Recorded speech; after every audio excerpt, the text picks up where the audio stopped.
Okay guys, this time magbibigay ako sa inyo ulit ng isang room tour. So we are here in room 405, La Bella Boutique Hotel dito sa Tagaytay. At ito ngayon ang ating room tour. Tara!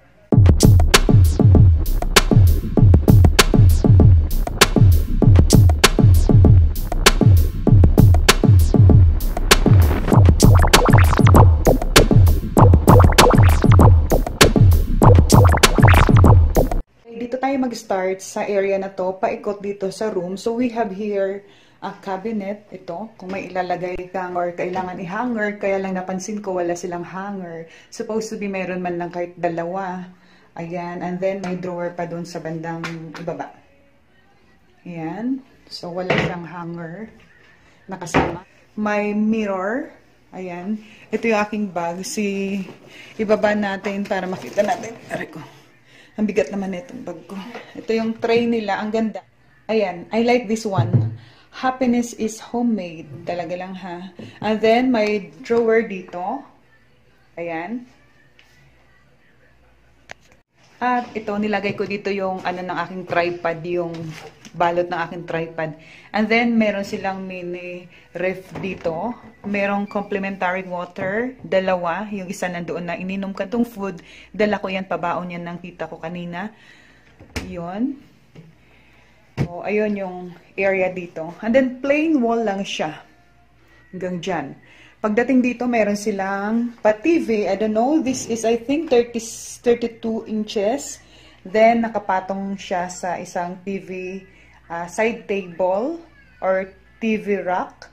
At meron silang patungan dito ng kung anong mga gamit mo. So, nilagay ko aking face shield, ang aking mask, pero itatapon na yan. And then, mga iba pang gamit. Here in this table, medyo magulo na kasi kanina pa ako dito. And then, this table is good for 2.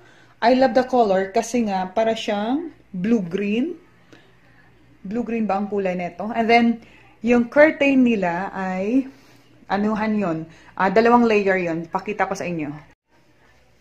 Ito meron sila dito full length na window. Kung gusto mo ng mas maliwanag kapag daytime, pwede mong hawilin ito. And then ito ay shears na kulay white. And then pag gusto mo naman ng medyo ano lang, so ganyan siya. In this side naman, meron tayong makikita dyan na frame, live happy simply. And then another window, full length yan hanggang dun sa baba. Ayan.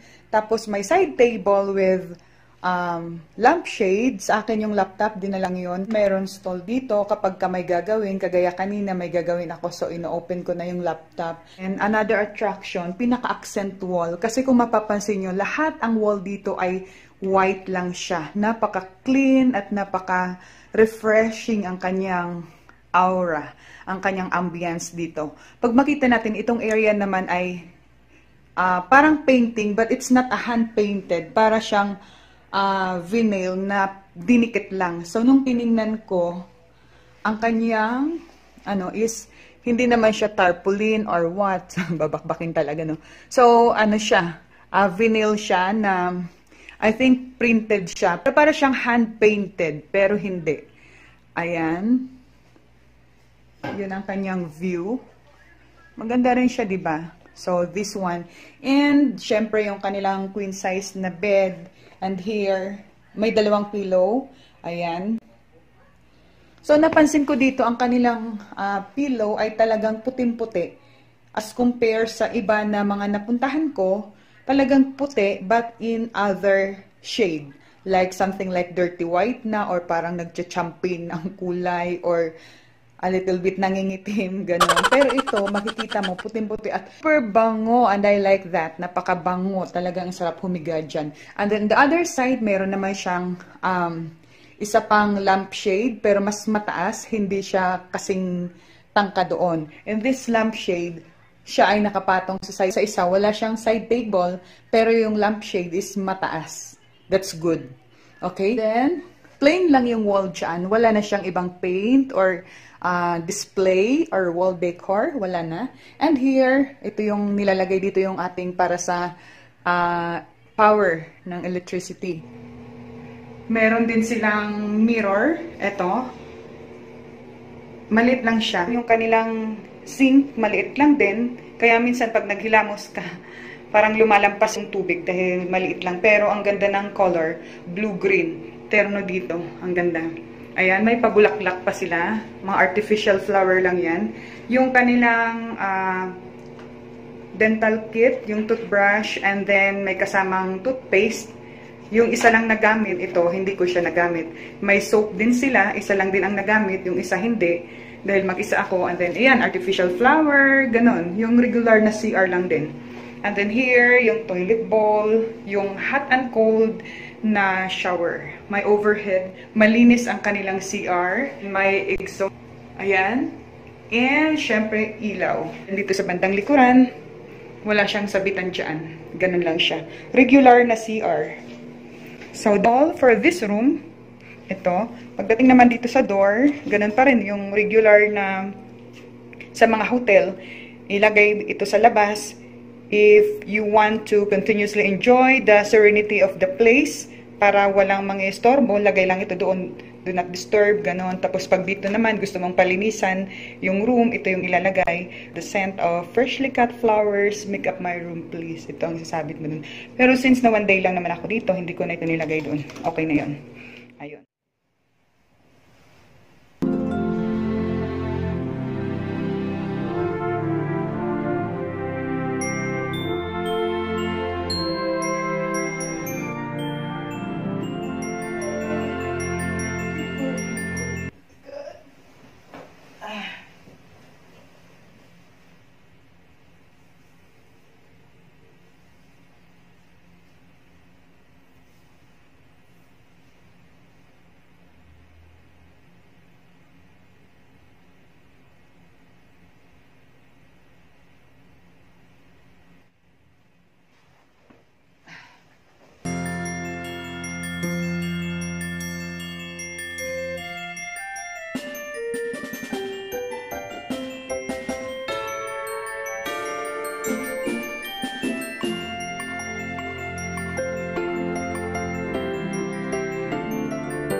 Guys, good morning and welcome back to my vlog. For today's video ay lalang charot.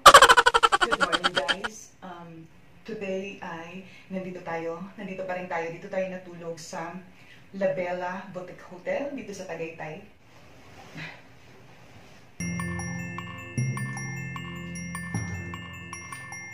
Open natin. Ayan, umaga na.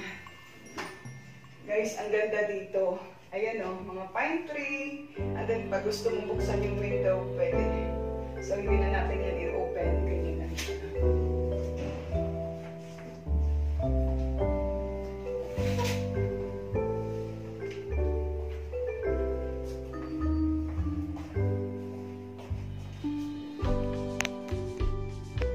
Pag in-open mo yung window, itong makikita mo.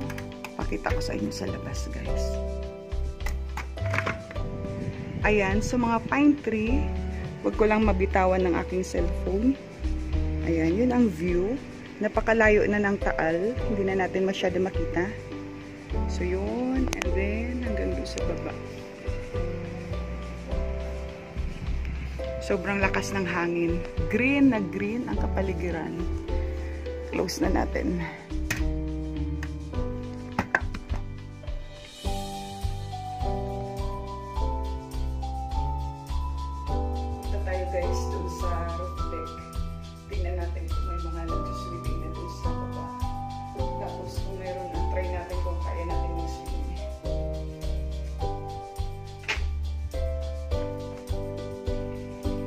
Punta tayo sa ground floor.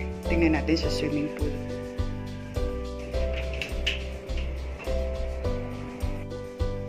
Galing na tayo sa labas guys, doon sa baba. Tinignan ko yung swimming pool, nililinis pa. So dito muna tayo magtambay. Magmuni-muni muna tayo dito.